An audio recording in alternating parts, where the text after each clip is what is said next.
What's going on, people? Welcome back to the channel. In today's video, we are going to be covering the closed guard standing break when you can't grab the sleeve.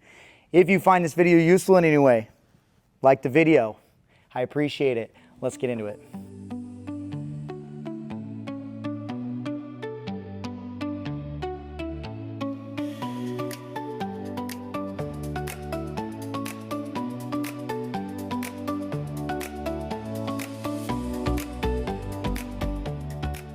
Now we're talking about breaking the closed guard when I can't grab the sleeves. I'm still gonna stand up, but because I can't grab the sleeves, it changes what I'm going to do. So I'm gonna get my kickstand grip in the middle of his chest, making sure my arm is straight, and I'm gonna get a grip on top of his hip here. Now, the side that I have the collar grip, that leg is gonna step up, and I want my foot to be in line with his hip. You see how my knee is in front of his hip line here.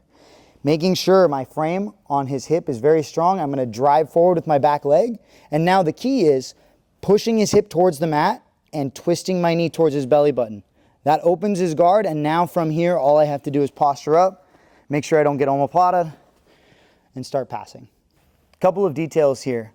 You might wonder, once I get my grips here, if I want to do the sleeve standing break, why I don't reach forward and grab one of those grips.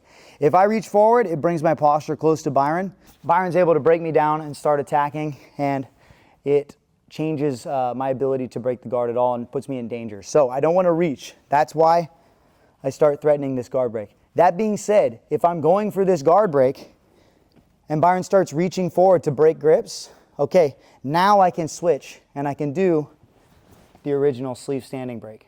But initially I have to threaten something to make him worried. And if he doesn't do anything, I continue to break the guard without the sleeve. One common problem that people run into is when they are trying to do this standing guard break without the sleeve, Byron, without the sleeve, is they grab the side of the hip. If I grab the side of the hip right here, the pants move and I can't get enough pressure on top of his hip to actually break the guard. So it's important that when I get this grip, my forearm follows the line of his leg and my grip is on top of his hip bone. Now, when I stand up with that opposite leg, making sure I keep my knee pinching inwards, when I drive, you guys can see my arm extend, and as I turn, it twists his hip and his guard breaks. This is the biggest risk for me. If I'm in this position and Byron launches his left leg over my shoulder, I get omoplated, right? So as soon as I break the guard, I need to make sure I let go in posture and start backing out to either threaten a dynamic pass or re-enter and get to a solid passing position like headquarters or something along those lines. Another common problem with this specific guard break is the knee line with the hip line. All right, so I get my kickstand, my hip grip, I stand up, and a lot of times people will have their knee open. You see how my knee is no longer pinching inwards, right? This doesn't put any pressure on his guard, and so he has no incentive or no reason to open it. I need to make sure that one, my foot is not back like this, it's flat and in line with his hip. And secondarily, my knee needs to be pinching inwards. You see how his hips move when I do that? That's what creates the braking mechanic as I push the hip down. So making sure that when I get my grips and I go to stand, my foot is in line with his hip, my knee is in front of his hip.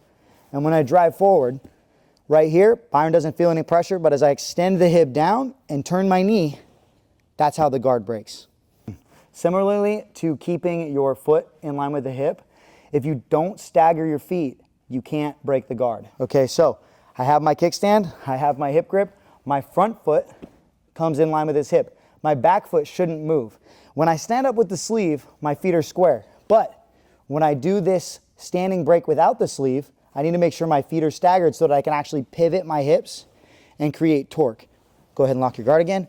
If my feet are square like this, my knee is no longer in front of his hip and I can't get the pressure to break his guard. So step forward with the right foot, step back with the left foot, and now I can create the tension I need to break it. There you have it. That's how you break the closed guard without the sleeve grip when you stand up. If you found this video useful, hit the like button, comment any problems down below that you guys have or any things that you want to know about with this technique, and I'll be happy to answer those questions. Consider subscribing to the channel. We'll see you guys in the next one. As always, stay consistent. Go train.